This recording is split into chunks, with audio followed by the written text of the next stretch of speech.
This time, we reveal the relentless struggle to keep water flowing to our cities.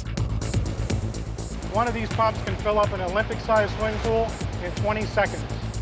The hidden army working to keep our water safe. You've got a less than 15 minutes lifespan once you entered into this water. And the future of our water waste. People flush their toilet and turns into fuel for cars and buses. Half the world's population live in urban areas, and the number is rising every second. Each day is a race against time to house, feed, water and move more than 3.5 billion people. It's an impossible daily challenge. The slightest glitch can bring a city to its knees. And every 24 hours, it has to be done all over again. This is the story of how cities work.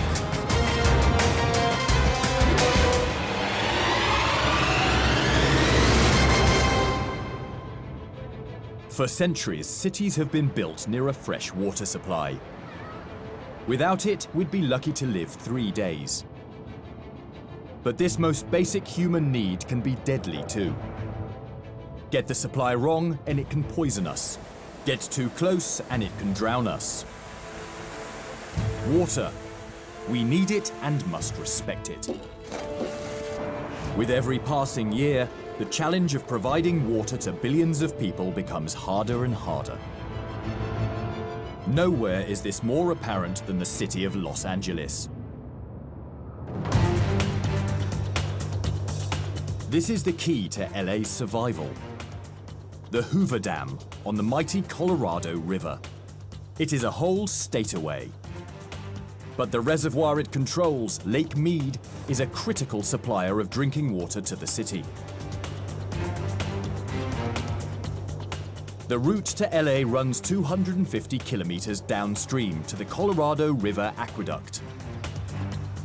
Greg Hare is one of the pilots charged by the authorities in Southern California with keeping this precious structure safe. When I'm doing security patrols, I'm mainly looking for people who aren't supposed to be there. If I see something that I believe is suspicious, I will call our dispatch office and have them take the appropriate action.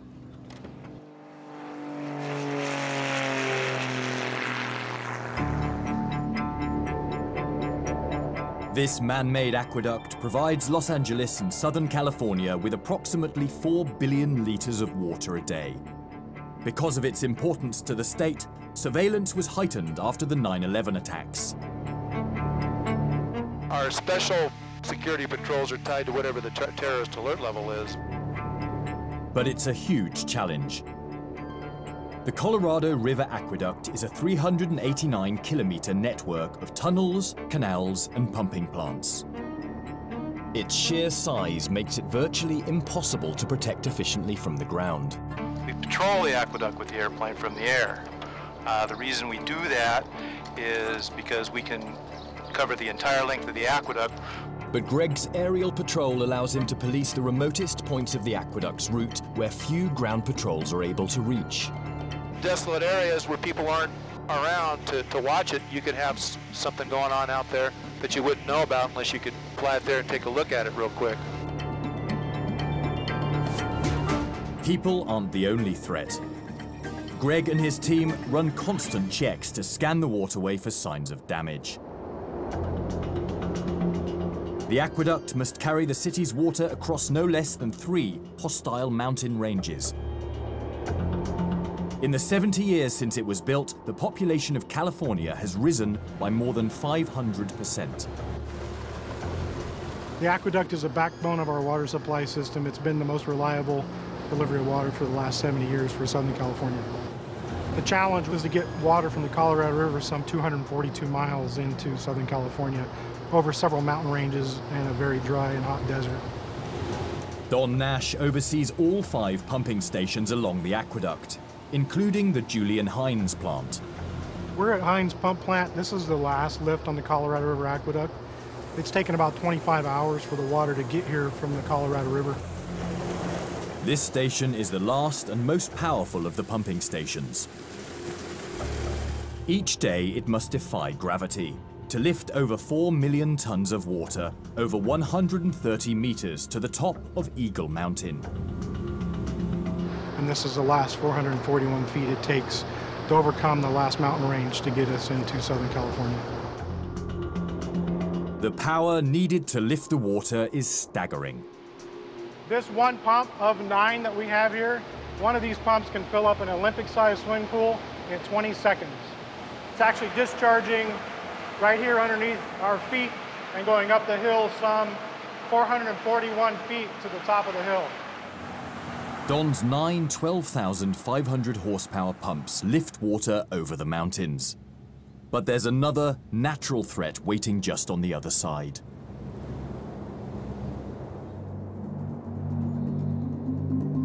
This is Lake Matthews, the final reservoir on the Colorado River Aqueduct, where the city's water is stored before flowing into LA for treatment. Storing vast quantities of water in the middle of the desert produces unexpected challenges. The lake is a breeding ground for tiny intruders. The advantage of having water in a lake is that you can store it.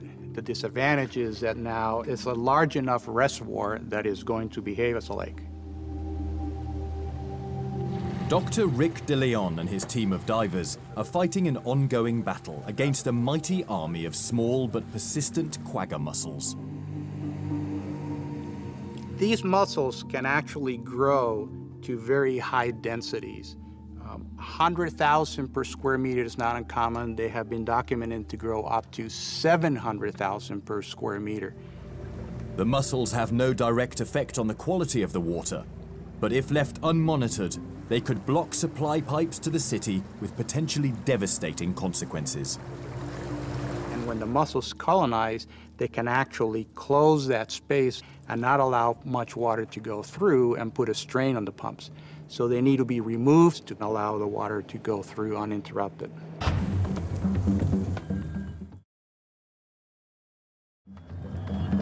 Dr. DeLeon and his team placed test plates in the lake to monitor the mussels' growth rate.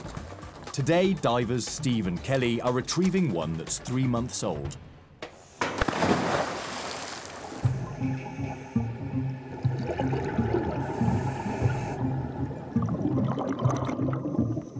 Steve and Kelly, are the quaggas growing just on just rocks, or are they also growing on the silt?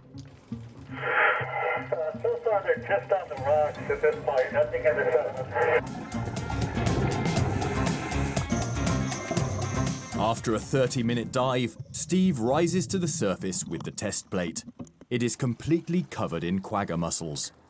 That's surprising how much they're still growing in there. What depth was this? This was 53 feet. 53, so deeper than we thought. The test plate reveals a steady increase in the number of quaggas. One of the reasons why we monitor is to see is the frequency at which they need to go in there and clean up. For Dr. DeLeon, this means that not long from now, a full-scale unblocking operation will be needed to keep water flowing to Los Angeles. For us, it's really a matter of control over time to reduce the impact that it can have on us and prevent them from interfering with our normal operations.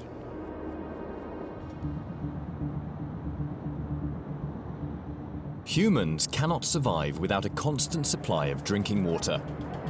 In the next 20 years, our cities will grow to such a point that demand will outstrip supply from rivers and lakes by 40%. For cities like Barcelona, that means a constant battle against drought.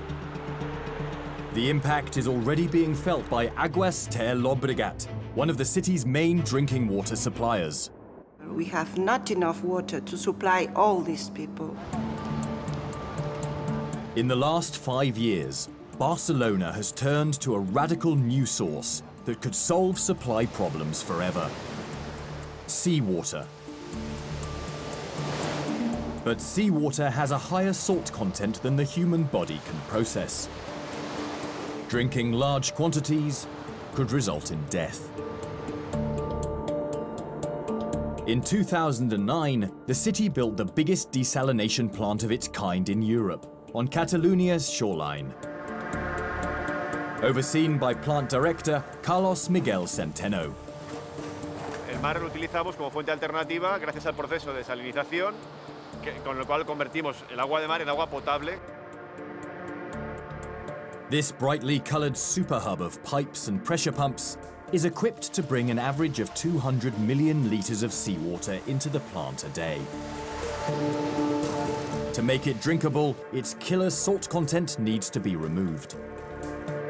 This desalination happens through a process called reverse osmosis and takes place inside these blue tubes.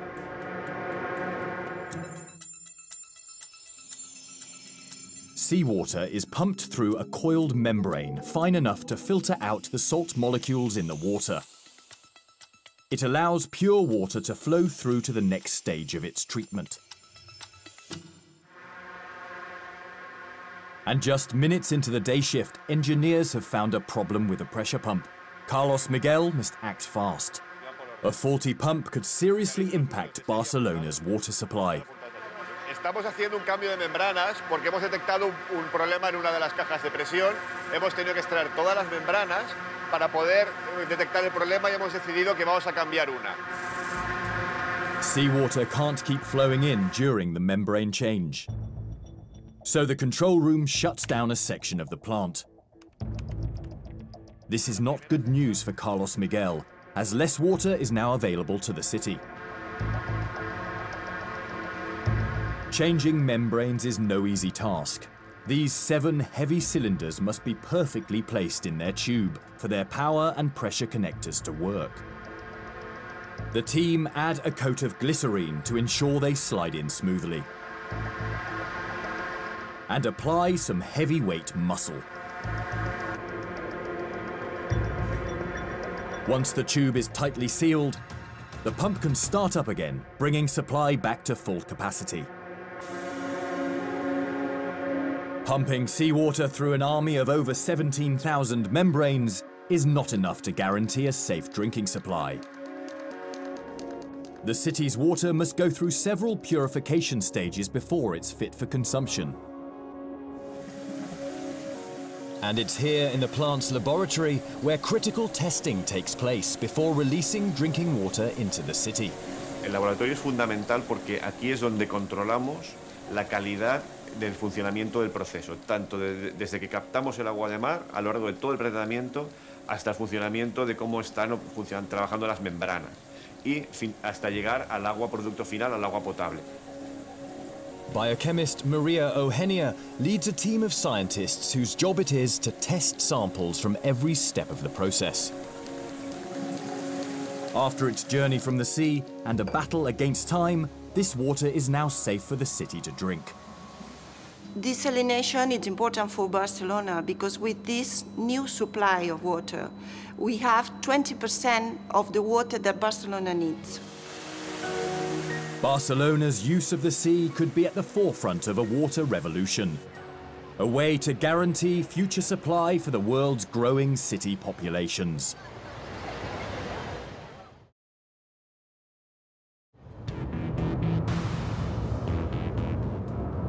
Cities don't just depend on water for drinking. Waterways provide a vital transport link for moving goods in and out of our cities. London Gateway.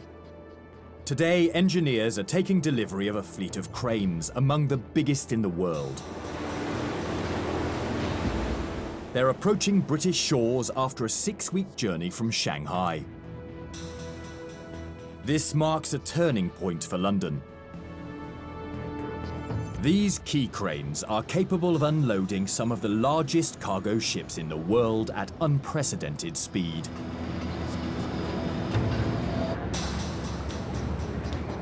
Engineer Russ Broughton is supervising the unloading. It's a really big day in the life of London's newest port, yeah. We're all very excited about it here. The UK is an island nation, and 90% of our goods come in by sea, and it's nothing new to have our port in London. It's what the Romans first did 2,000 years ago. It may be the same waterway, but London is now a capital city with millions of inhabitants. The key point is that this is the biggest consumer market in the UK. This is Europe's largest economic area. So we're once again going to bring the biggest ships in the world to the biggest point of consumption in the UK.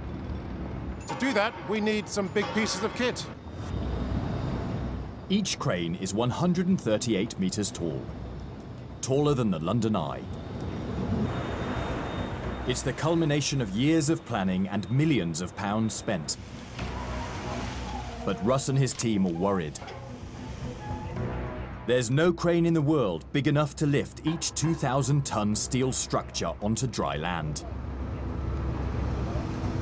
The only way to unload them is by dragging them off the ship. This can only happen at high tide when the deck is level with the quayside. Tide is flowing pretty quick at the moment. And then we've got 1 hour to get this crane back onto the land. It's 2,000 ton, we're on a moving vessel, and if we don't do it in that hour, then we end up with 2,000 ton of metal sticking out of the Thames, and I'm not sure how we're going to get that out. The ebb and flow of the Thames tide can change water levels by a massive 7 meters. Russ and the team only have one shot to get it right.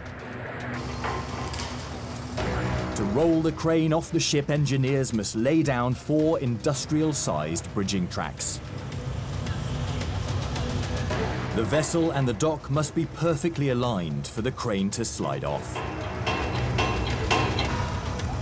The tracks must be fitted in a matter of minutes. But the team can't begin to put them into position until the ship and the quayside are almost level.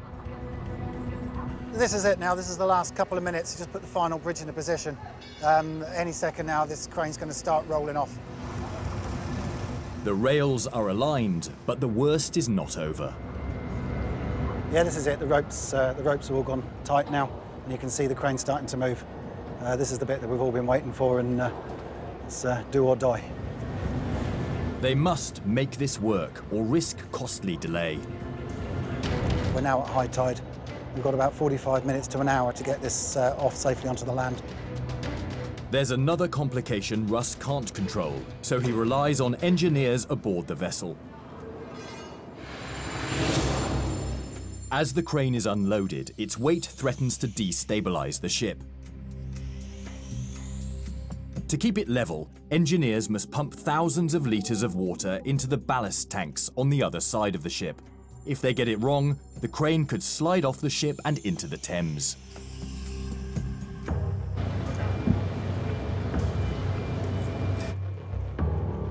On the quayside, engineers have wired in a network of winches, pulleys, and wire ropes.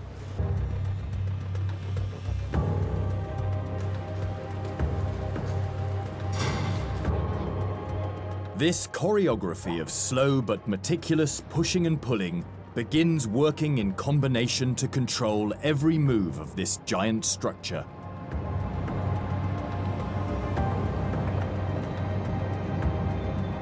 A sudden movement or level change in the water could spell disaster.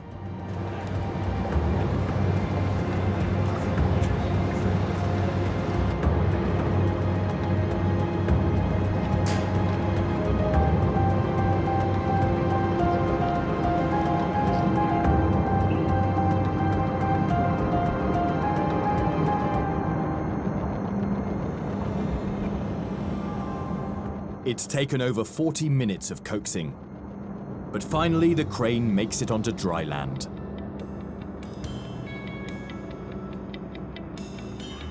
Now the final bit is just to get it inch perfect, so when we lower it down, then obviously it lands centrally on the rails. British and Chinese engineering teams have completed this mission.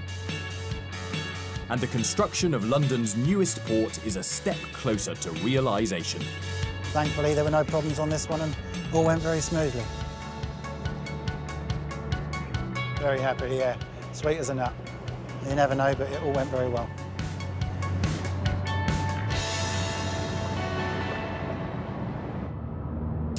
Waterways may serve to expand our cities, But rivers can be treacherous pathways for city dwellers. Hundreds of boats carrying thousands of passengers use the Thames every day. Most journeys go off without incident, but the river can be a dangerous place. There's many hazards on the Thames, mainly the tide and the traffic, so other vessels going up and down, and the weight of tide, moored barges and boats and bridge piers. This is a difficult environment for the rescue workers who police it. Last year, the emergency services were called out over 850 times, making this the busiest stretch of water in the country for rescuers. It's the job of the Royal National Lifeboat Institution, a charity operating along the coast of the British Isles, to act as the river's first responders. Helmsman Stan Todd has served almost 1,000 hours for the team. The Thames can be quite a ruthless beast. The currents and the coldness of the water coming down from the mountains, it makes it a very hostile place. This gives rescue services little or no time to save a casualty once they fall into the Thames. You've got a less than 15 minutes lifespan once you entered into this water.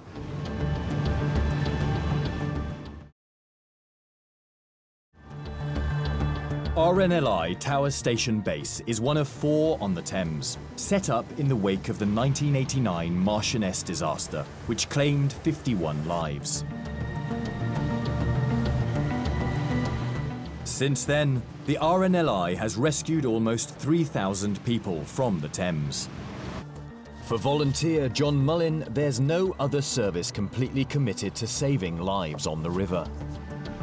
The river is a problem for the standard emergency services. So the RNLI presence here gives a committed rescue service. No other job, just to go out and help people that need that help there and then. The single biggest challenge probably is trying to prepare for an event that you don't quite know how it's going to pan out. We've been to people that's been having babies, we've been to fires, we've been to people that's stranded in the mud. Could be anything. That's part of the appeal of this job. Right now, the London Coast Guard has issued an emergency call. The RNLI crew has 90 seconds to get on the water. On duty is helmsman Michael Neild and crew members Colin McCarthy and Giles Harrison.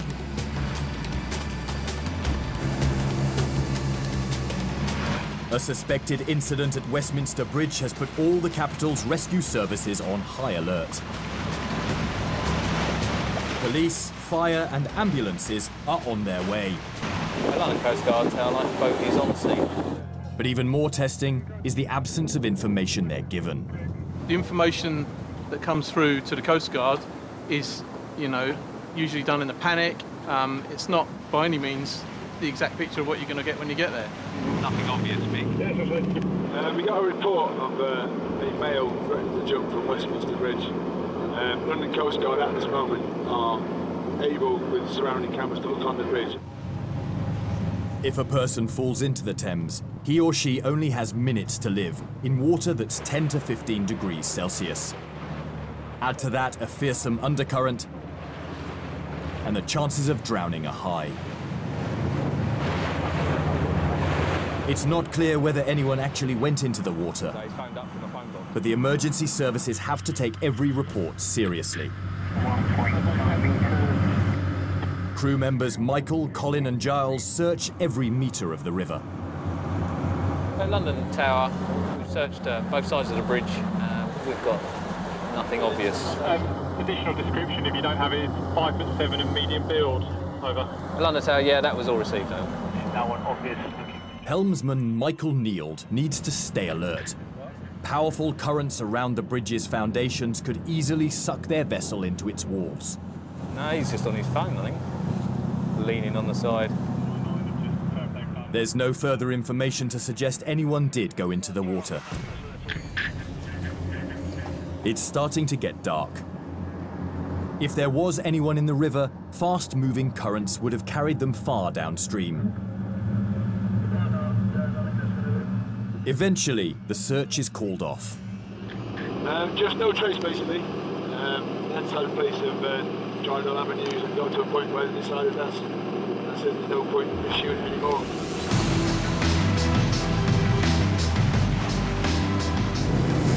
The team head back to their base. It's not a question of if, but when the next call will come in. And for these young, unsung heroes, the battle on the Thames continues. I'm not sure I'd really want to work anywhere else. There's always something going on here, which is the nice thing. That's what I enjoy the most.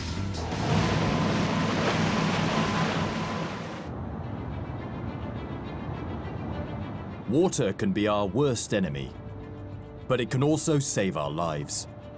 It protects us from the most devastating of everyday disasters, fire. In 2011, the US Fire Department received reports of structural fires every 65 seconds. We save lives, and there is nothing more that you can do that's more gratifying than to save a life. In New York, there are almost 20,000 people per square kilometre that depend on the fire department's protection at all times. The entire force is helpless without fast access to massive amounts of high-pressured water. This city solution is a network of 110,000 fire hydrants, visible on every city street. They connect the city's water mains directly with the fireman's hose. For firefighter Michael Gallo, hydrants are critical in the fight against fire. Fire hydrants in the city of New York are of paramount importance. We rely on them. It doesn't matter how good my rig is or how fast I get there. Without water, we don't put fires out.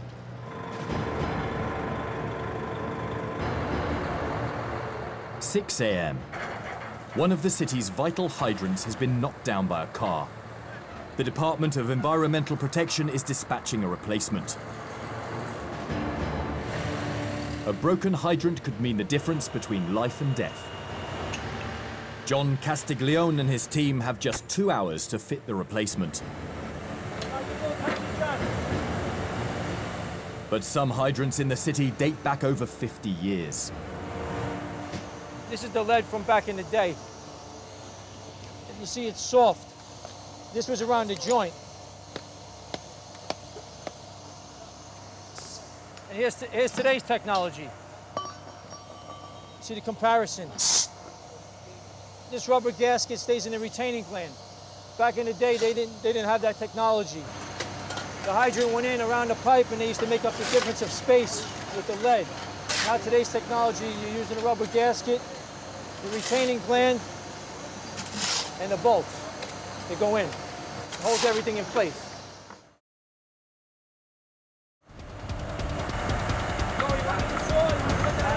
As the work starts, there's an unusual amount of water coming out of the mains pipe, making the attachment of the hydrant's retaining gland an impossible task.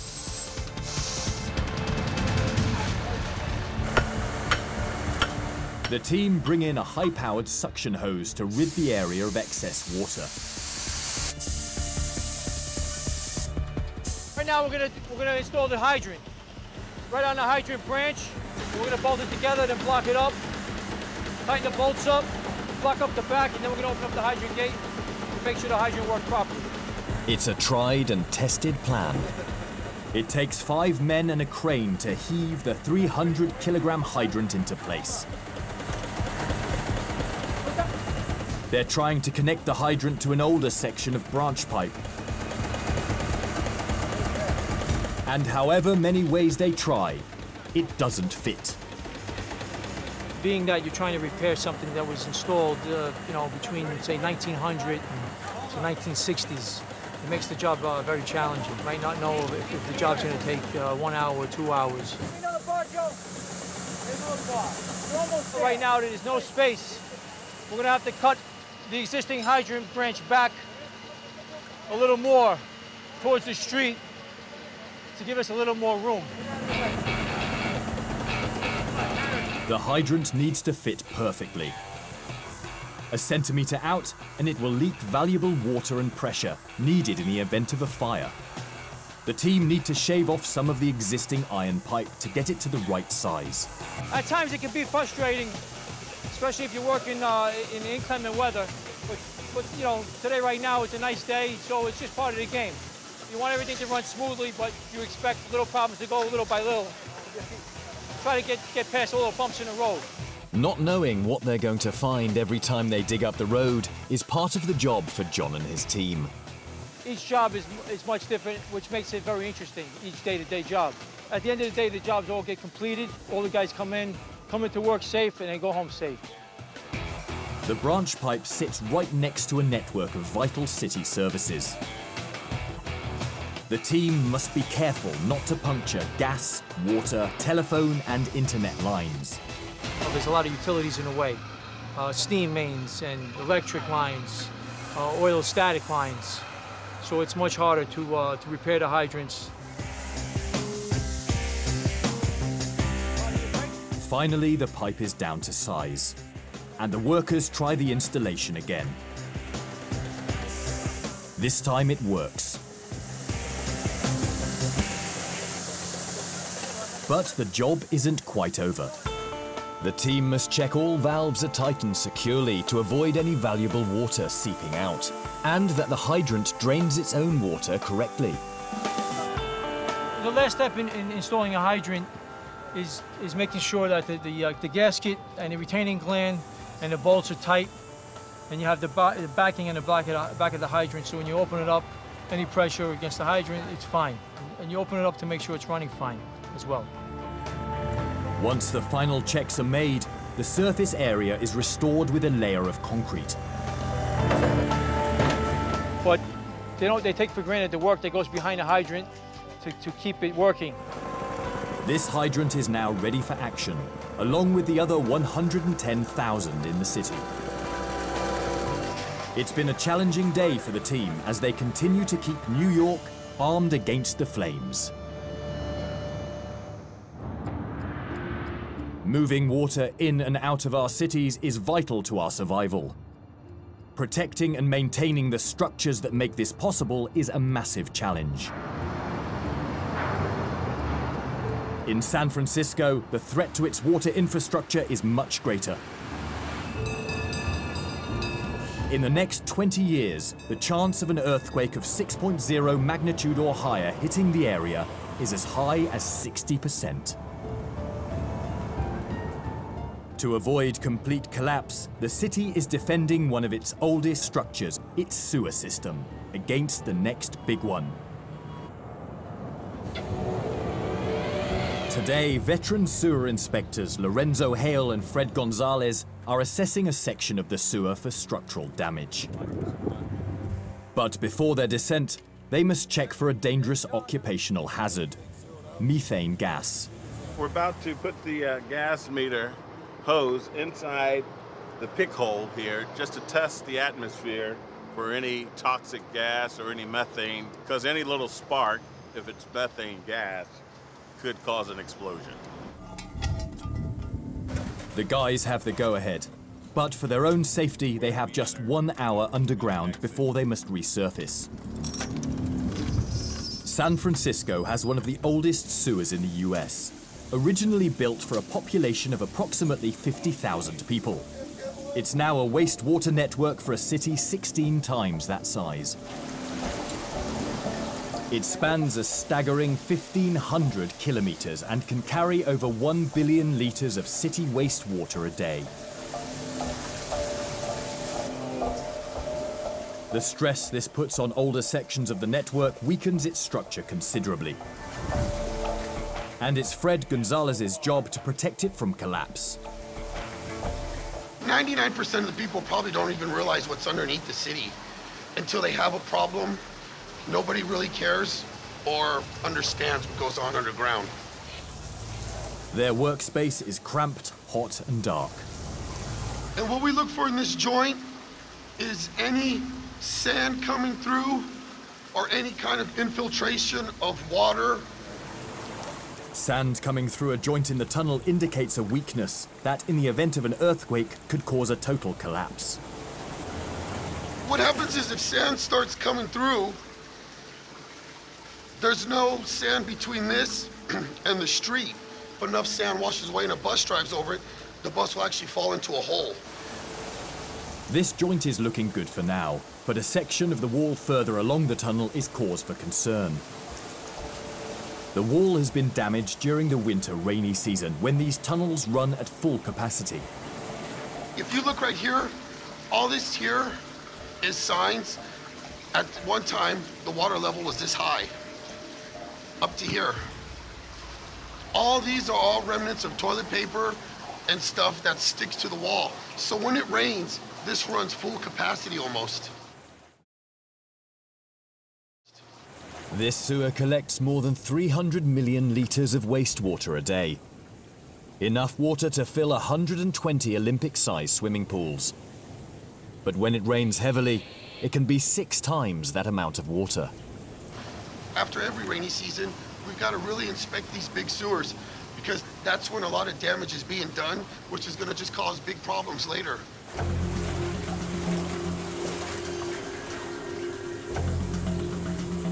Structural weaknesses in any part of the sewer must be dealt with straight away. Just working the wall of this line to be plastered. Lorenzo and Fred have reached their time limit and climb up to fresher air. But the job isn't quite finished. A team of plasterers is on its way to carry out the emergency repair. Strengthening this small section of sewer looks simple enough. But like Lorenzo and Fred, this team has a short window of time in which to carry out their work. Potentially toxic gases and dark and damp conditions mean workers can't stay underground for more than an hour. This constant cycle of inspection and repair is the only way to keep San Francisco's sewage structure safe.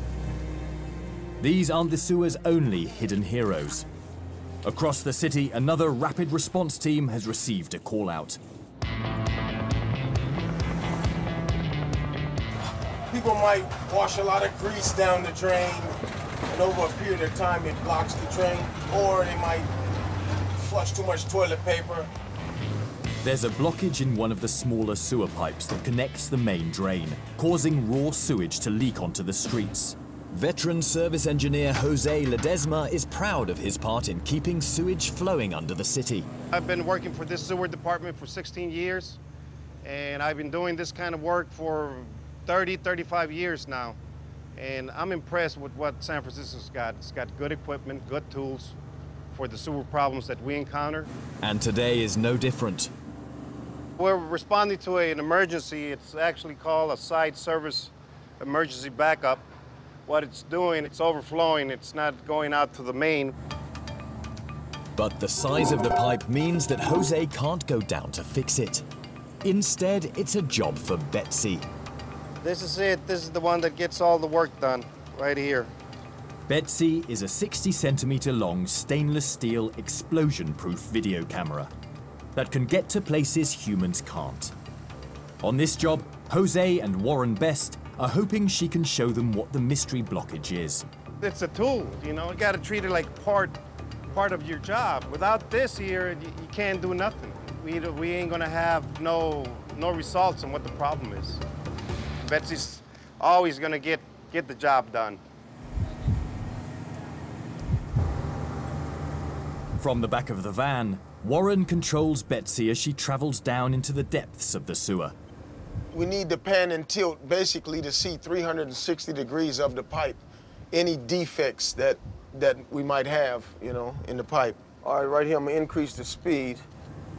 15 meters into her search, and Betsy comes across the problem area.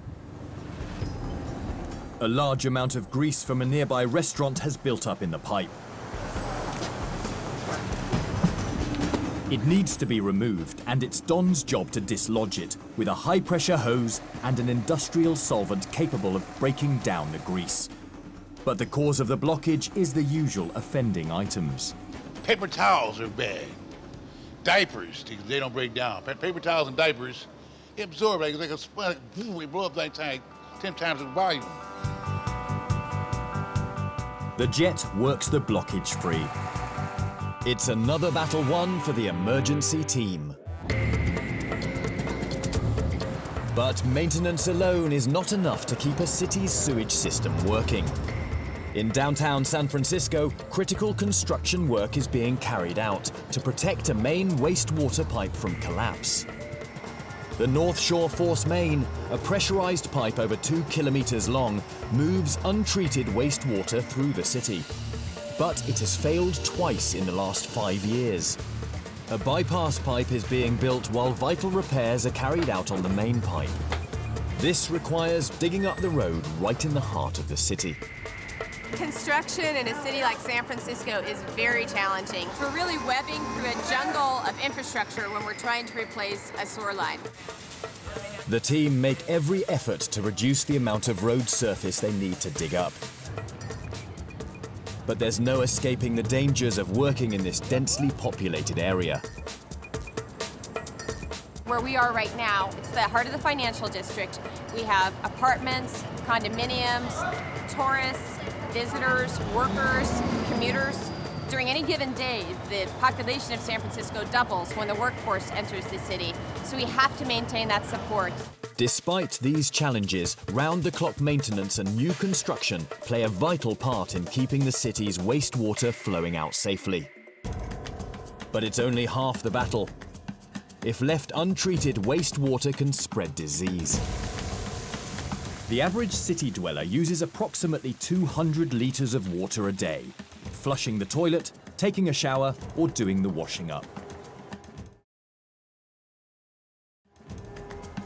In Stockholm, over 350 million litres go down the plug hole on a daily basis. And it ends up here. This is Henriksdal, one of the largest underground wastewater treatment plants in the world. It's so vast, operating technician Dennis Goffin depends on his scooter to get around the plant. It's about 20 kilometers of tunnels, 300,000 square meters of area, 7 digesters, about 30 tanks. It's a big place. One second you're sitting here in front of a computer screen and the other second you're down in like one of the filthiest places in Stockholm. Dennis is one of a team of 28, whose job it is to process millions of litres of wastewater a day, disposed of by over 700,000 people. But after so long in the job, Dennis no longer thinks about where the waste has come from. You don't even think that it's people's waste anymore. You just think that it's just some dirty mess that has to be clean. You don't even consider that it comes from someone. Most impressively, 98% of the wastewater that comes through Henriksdal goes back into the Baltic Sea, clean enough to swim in. Stockholm is islands and water, that's all there is. So we have to protect that environment. That's why it's important to keep this process going and keep it getting better each day. It's a mammoth task. In the plant's control room, computers monitor the intake of thousands of litres per second, which varies based on the time of day. So here you can see that it fluctuates in the middle of the day. It gets us about 3,000, and then at night time all the way down to only 1,000, even below that sometimes. Waste rush hour is right now at 7 a.m. As Stockholm's residents all head to the bathroom, the plant can often run over full capacity. We see that about 12,000 litres a second came in, and that causes trouble. In just 1 hour, the plant is capable of ingesting over 36 million litres of wastewater. And down in the depths of the mountain, Dennis's colleague, process engineer Hannah Ustfeldt, is heading off to monitor the first stage of the cleaning process.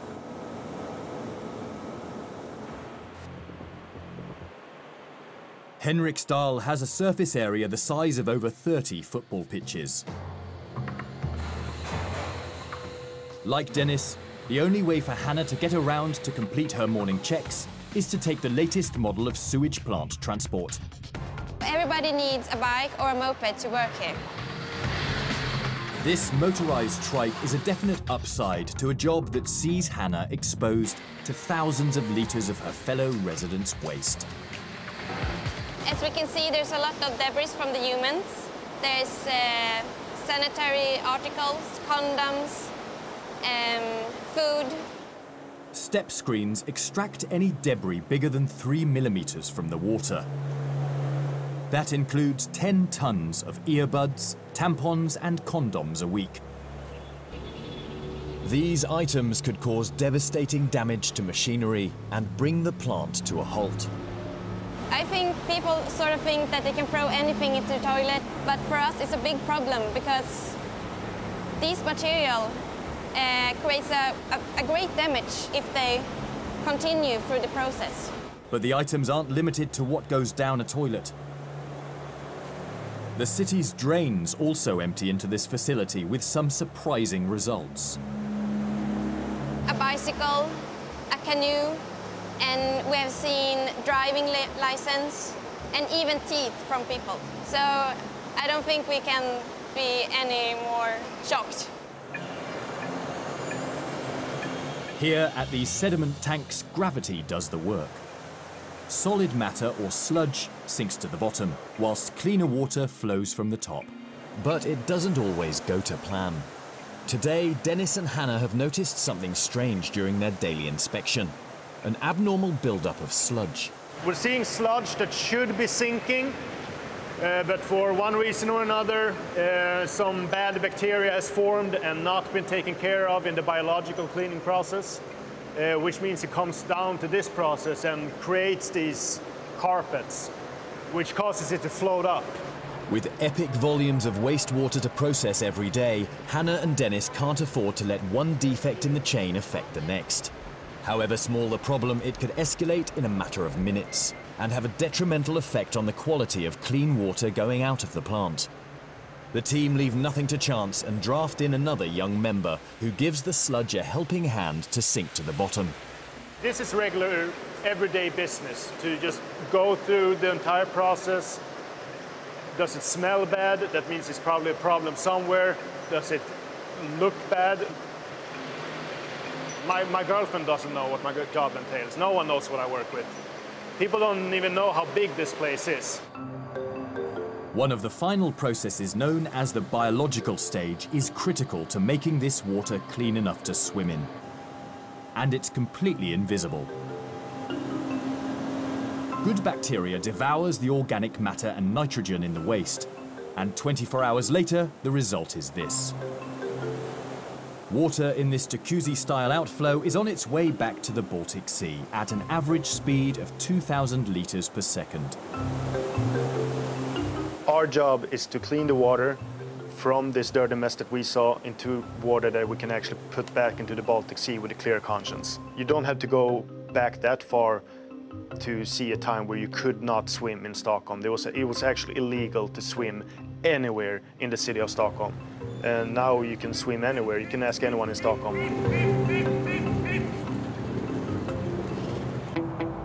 In most water treatment plants, this is where the story ends. But Henriksdal is one of the few plants around the world reducing the amount of water waste even further. While some plants discard their sludge, Dennis and his team consider it one of their most prized products. Here we mix the primary sludge with the secondary sludge with the organic matter that comes into our organic station. This all gets mixed together and with these pumps into the digesters to begin creating biogas. Our advantage is that we are so big that we get so much in, that we can actually do this stuff, that we can actually make this much gas. After leaving Henriksdal, waste matter goes through a further refining stage before arriving at Kielis bus depot in the form of biogas. Here, a fleet of about 120 buses take minutes to fuel after a 22-hour shift on the city's roads. But the difference is that this biogas is entirely renewable and much less polluting than ethanol or diesel. It's the way forward for technical advisor Eric Nordin. I'm proud to say that our fleet here runs on biogas. I would like more companies to go with it because it's good. It's real good. It's actually amazing that you can make fuel out of waste. You know, people flush their toilet and turns into fuel for cars and buses. Henriksdal turns a record 1.75 trillion litres of wastewater a week back into clean water and biofuel. making this plant a model for the future.